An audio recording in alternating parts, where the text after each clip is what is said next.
ہم نے دو جمعے سیدنا صدیق اکبر رضی اللہ تعالیٰ عنہ کے کارنامے، ان کے فضائل و مناقب بیان کی۔ سیدنا صدیق اکبر رضی اللہ تعالیٰ عنہ اس امت پر بے شمار احسانات، ان کا یوم وصال ہو اور ان کی سیرت پر گفتگو نہ کی جائے، یہ بھی عدل و انصاف کے منافی۔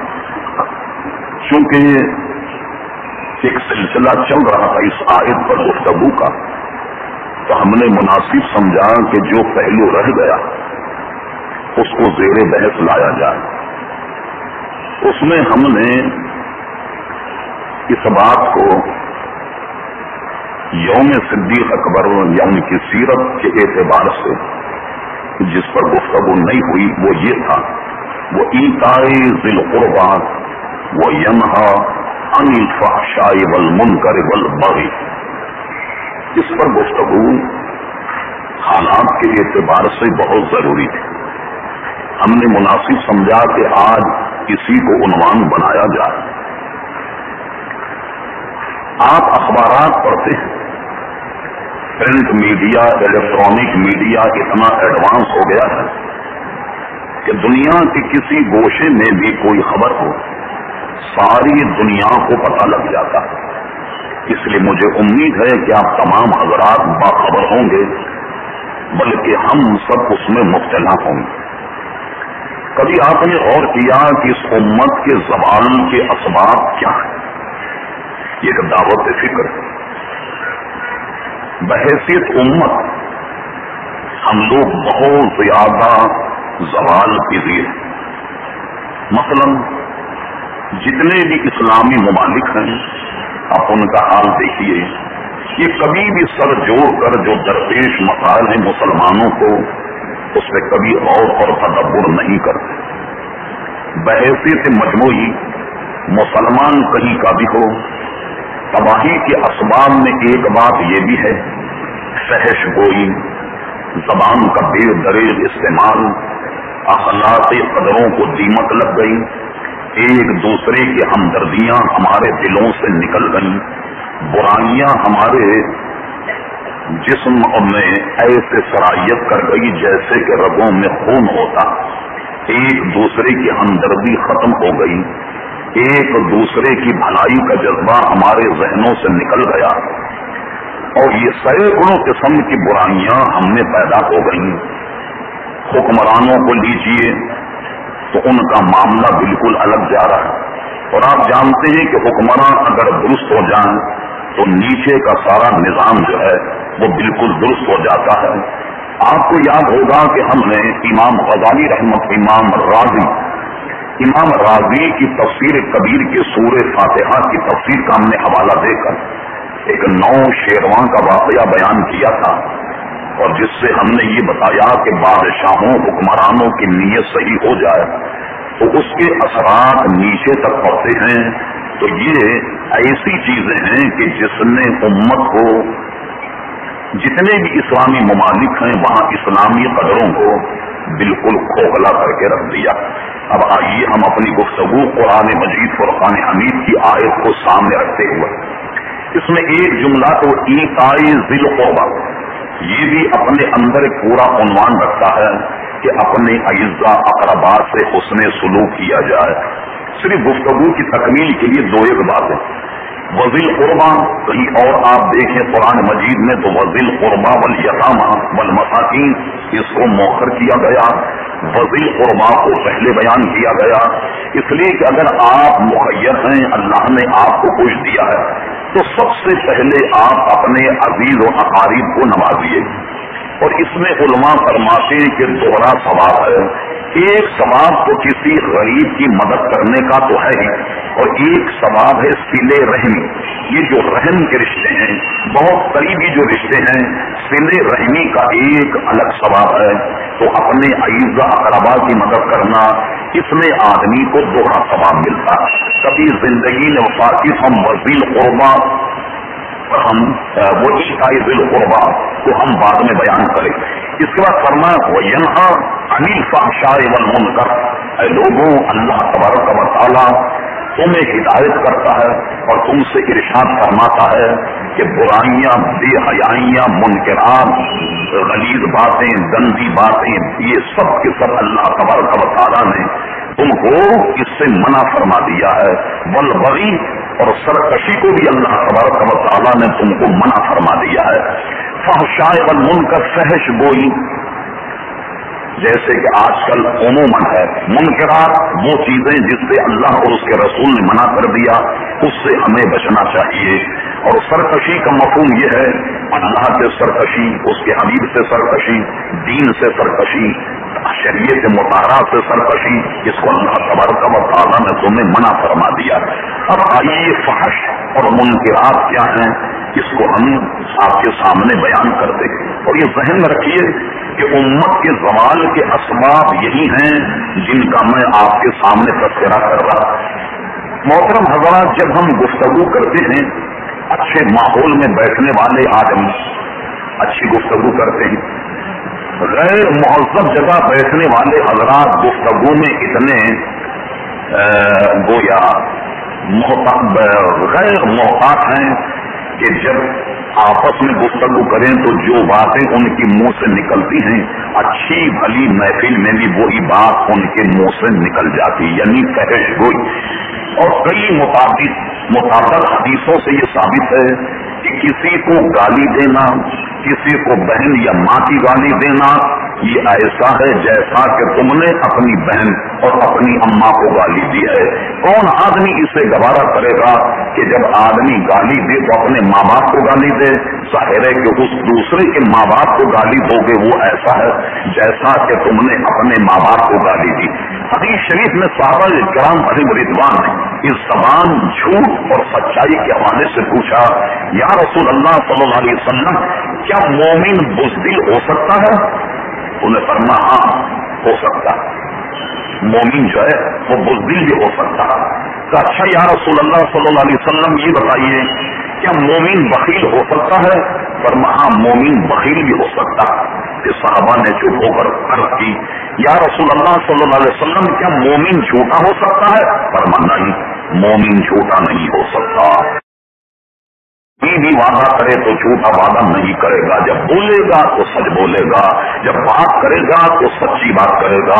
جیسا کہ ہم نے ایک مرتبہ اسے عنوان بنا کر آپ کو یاد ہوگا کہ بڑی بھرپور گفتگو کی تھی.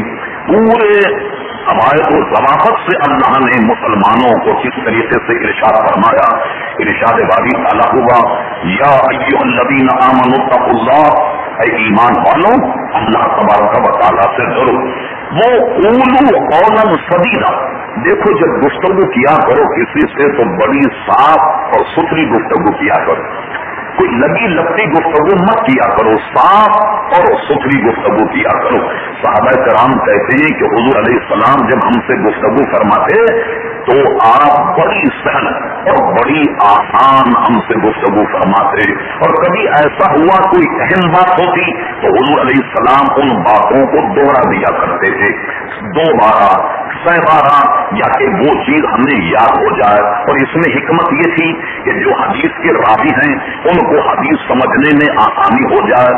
ایک مرتبہ کہنے میں سننے والے میں کوئی شک یا غلطی ہو جاتی ہے تو حضور علیہ السلام کوئی خاص بات ہوتی تو اس کو 3 مرتبہ دوہرا دیا کرتے.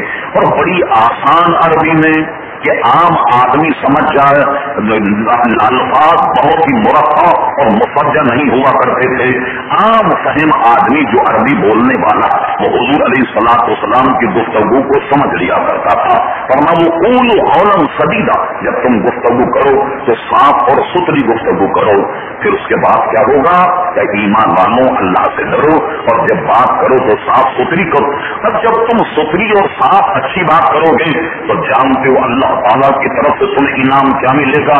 یصلح لکم اعمالکم، اللہ تمہارے اعمال کو سنوار دے گا، تمہارے اعمال کو سنوار دے گا. یصلح لکم اعمالکم ویغفر لکم ذنوبکم، اگر تم نے سچائی اختیار کی اور صاف گوئی سے اگر تم نے کام لیا تو تمہارے اعمال کو سنوار بھی دے گا. ویغفر لکم ذنوبکم، اور تمہارے سارے گناہوں کو بھی معاف کر دے گا. اور من یطع اللہ ورسولہ، بس جو اطاعت کرے اللہ اس کے رسول کی،